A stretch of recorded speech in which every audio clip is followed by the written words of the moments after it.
I just came up with a new improved lumber scheme. This is going to be a good one. I found a good surefire way to profit from running a sawmill. I'm going to put this rigging away, get the tractor flipped around, get these logs up to the mill, and we'll get started on phase 1 of my 3-step lumber profit scheme.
Okay, hold on, change of plans. I changed my mind, which we men can do too. We can actually be quite good at it, sometimes to the annoyance of those who do have the reputation for it. These are the smaller of the logs from that spot. As I was moving them, I was thinking these are a little small to efficiently make lumber out of. Maybe we should hold off on my 3-phase lumber profit scheme and do something else with these that I've been wanting to try for a while. They're low taper, they're relatively straight-ish. The butt end of this 16-foot log is about 7.5 inches. The top end about 7 inches. That's only about a 1/2 inch taper. Would these be good for log cabin logs? If I was to cut 2 flat sides to make 6 inches, that wouldn't be a whole lot of flat. 5-inch logs would be better. I think it's a little bit small to do D log. This one does have some crook to it. Since it's such a small diameter, I'm going to cut it into 8-foot lengths, since we don't have a lot of diameter to play with.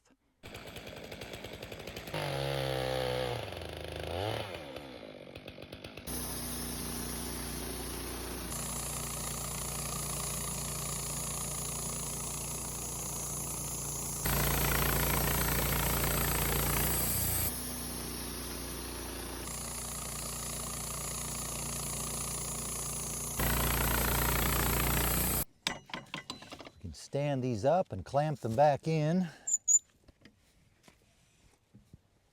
to hold them in place to peel the bark off.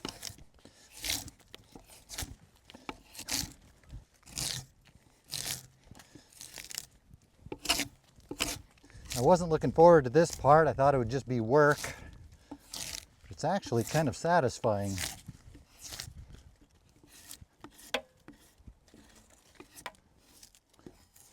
If you haven't used a draw knife before, there's a flat side, then a beveled side with a concave groove here.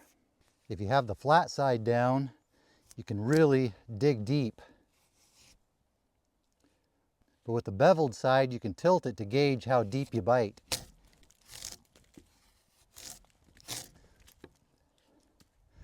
That's the side we want here for taking the bark off, because we don't want to go very deep.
I don't know about you, but I think these look not half bad.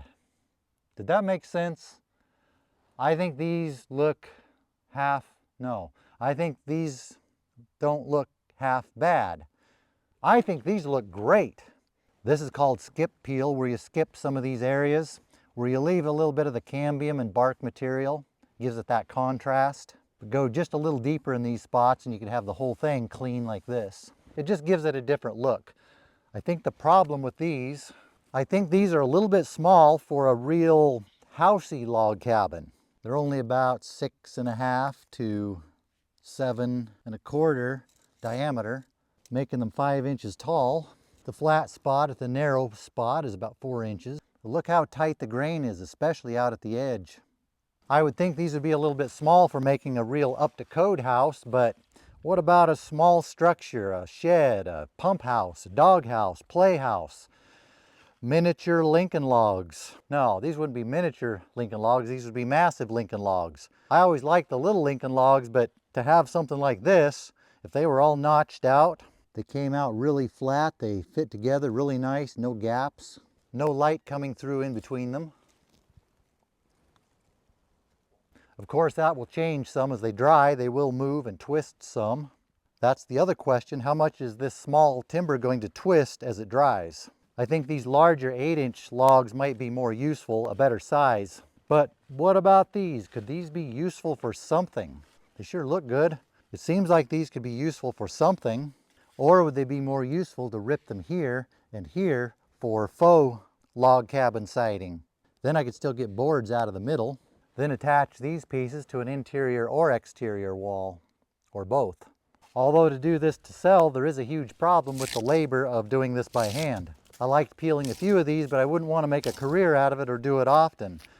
To do some for my own use would be fine, but to try to sell them, I wouldn't want to do it unless I can convince someone to do it for me. Maybe some young person who really wants a lot of exercise, who really wants to get jacked. I might be onto something here. This could be my next scheme. This could be even better than my original 3-phase lumber scheme that I was originally going to do today. Let's cut another log while this idea continues and finishes idea-ing, or whatever it is that ideas do.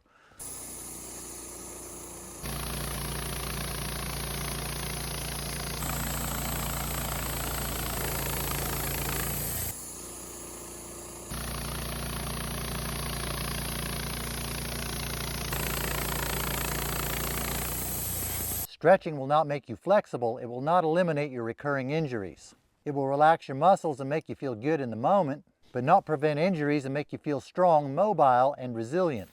You need to strengthen your joints, increase your range of motion. Build strength to move out of alignment. The best way for you to accomplish this is by peeling my logs for me.